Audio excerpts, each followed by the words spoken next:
시청자 여러분 안녕하십니까? VOA 뉴스투데이 시작합니다. 북한의 단거리 탄도미사일 발사로 북한 문제에 대한 본격적 대응에 착수한 바이든 행정부가 대북 정책 검토 마무리 작업을 하고 있다고 밝혔습니다.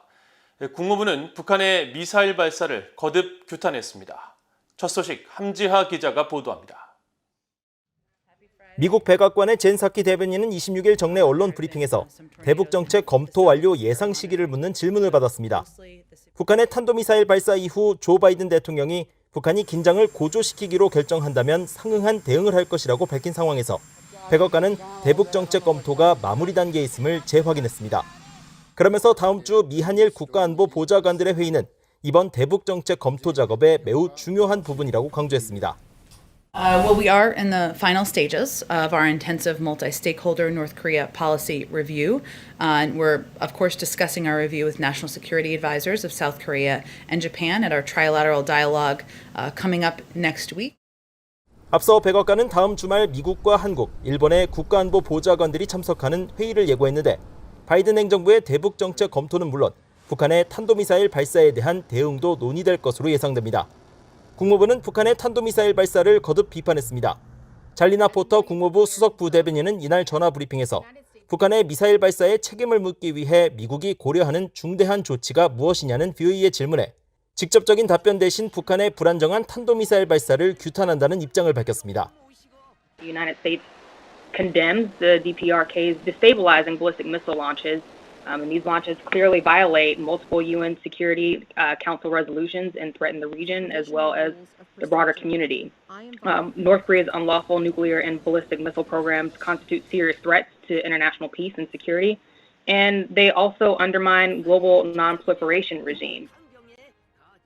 포터 부대변인은 이어 동맹 협력국과 함께 이번 사안을 해결하겠다는 입장도 재확인했습니다. Can't underscore enough that the president and his national security team are continuing to assess the situation, and one of our greatest priorities right now is ensuring that we're on the same page as our allies and partners.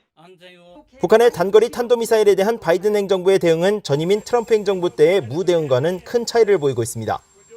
앞서 트럼프 대통령은 북한의 거듭된 단거리 탄도미사일 발사에도 크게 신경 쓰지 않는다는 입장을 보이고 유엔 안보리 결의 위반이라는 시각에도 동의하지 않았었습니다.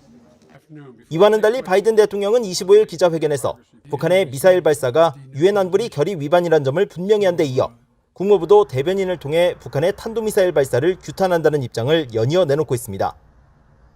바이든 대통령이 북한과의 외교를 배제하지 않으면서 북한의 도발에는 상응한 대응을 할 것임을 분명히 밝히며 경고한 상황에서 북한이 어떤 대응을 할지 주목됩니다.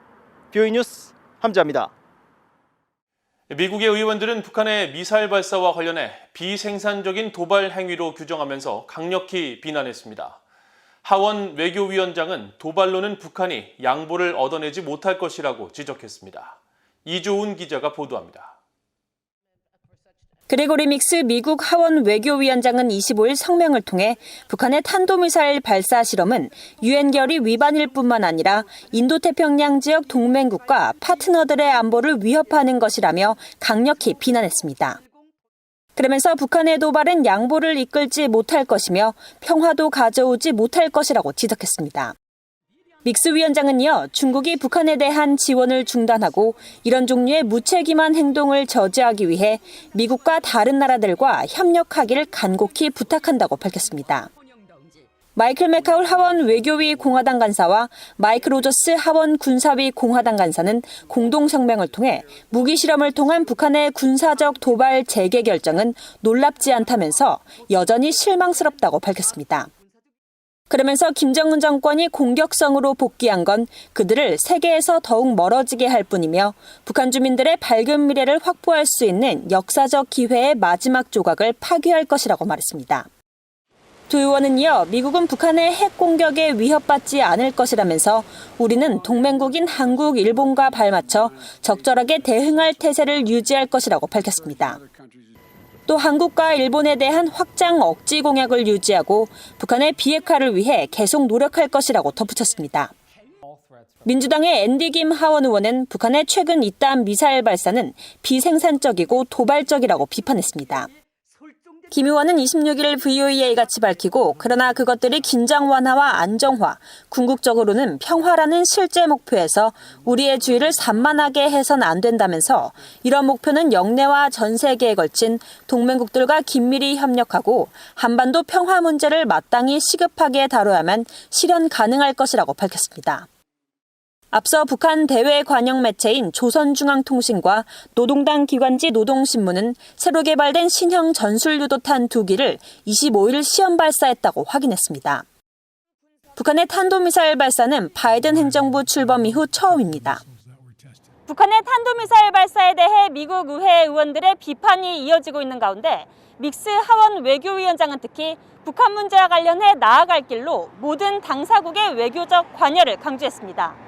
VA 뉴스 이존입니다. 북한이 지난 24일 한국 동해상으로 탄도미사일 2발을 발사한 가운데 발사에 앞서 국제해사기구 IMO의 사전 통보 의무를 지키지 않은 것으로 나타났습니다. 국제해사기구 대변인실은 25일 북한의 미사일 발사 전 신고 여부를 묻는 VOA의 질문에 북한의 미사일 발사와 관련해 사전에 어떠한 공지도 받지 못했다고 밝혔습니다. 그러면서 국제해사기구는 지난 2017년 11월 북한의 미사일 발사를 강력히 규탄하고 불법적인 탄도미사일 발사를 중단해야 한다는 총회 결정문을 채택한 바 있다면서 이 같은 입장은 여전히 유효하다고 강조했습니다.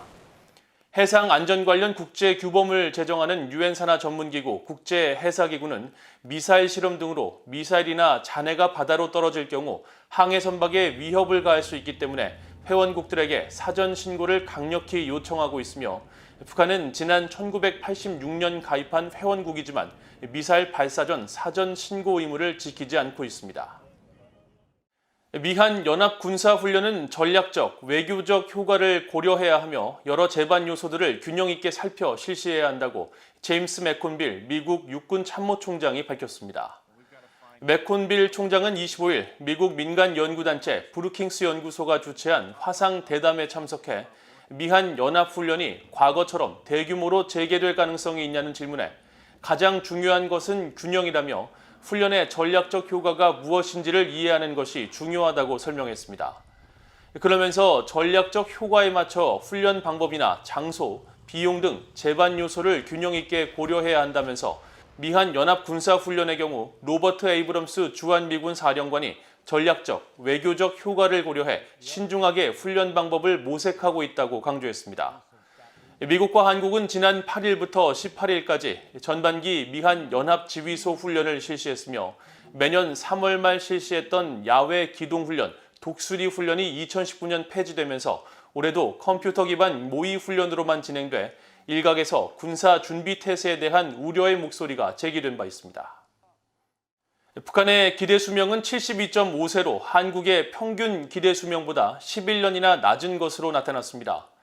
유엔 아동기금 유니세프가 25일 갱신한 전 세계 190여 개국에 대한 아동 관련 현안 데이터를 보면 북한의 이 같은 수치는 한국의 83.2세보다 11년이, 미국의 평균 기대 수명 78.9세보다 6년이 짧았습니다.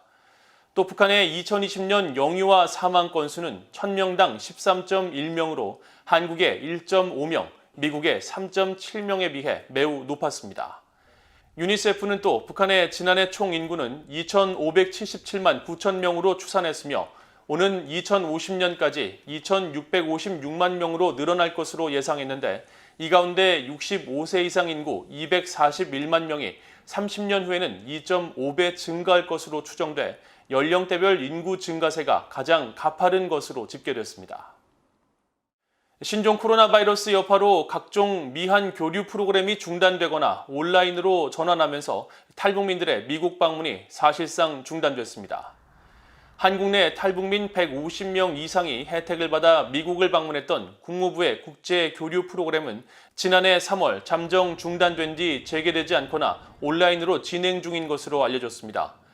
국무부 관계자는 26일 VOA에 구체적인 확인을 하지 않은 채 대면 행사가 축소된 분야에 대해서는 온라인 가상 프로그램을 통해 한국과 교류 프로그램을 계속 진행하고 있다고 밝혔습니다. 한국교육부 산하 국립국제교육원도 VOA에 한국 대학생들이 미국에서 최대 18개월까지 어학연수와 인턴을 할 수 있는 한미 대학생 연수 웨스트 프로그램에 탈북 학생이 2019년까지 48명 참여했지만 코로나 여파로 지난해 프로그램을 잠정 중단한 뒤 올 상반기는 모두 온라인 프로그램으로 전환해 운영할 계획이라고 밝혔습니다. 지난 2012년 이후 탈북 학생 100여 명을 미국에 초청해 미국 정부기관과 주요 국제기구, 민간 연구단체 견학 프로그램을 운영했던 미국의 민간단체 한인 나눔운동 KASM도 VOA에 상황이 여전히 불투명해 일정을 올 하반기로 잠정 연기했다며 미국 방문을 통해 탈북 학생들의 역량을 강화하는 노력이 정체돼 매우 안타깝다고 밝혔습니다. 이상으로 VOA 뉴스투데이를 모두 마칩니다. 시청해주신 여러분 고맙습니다.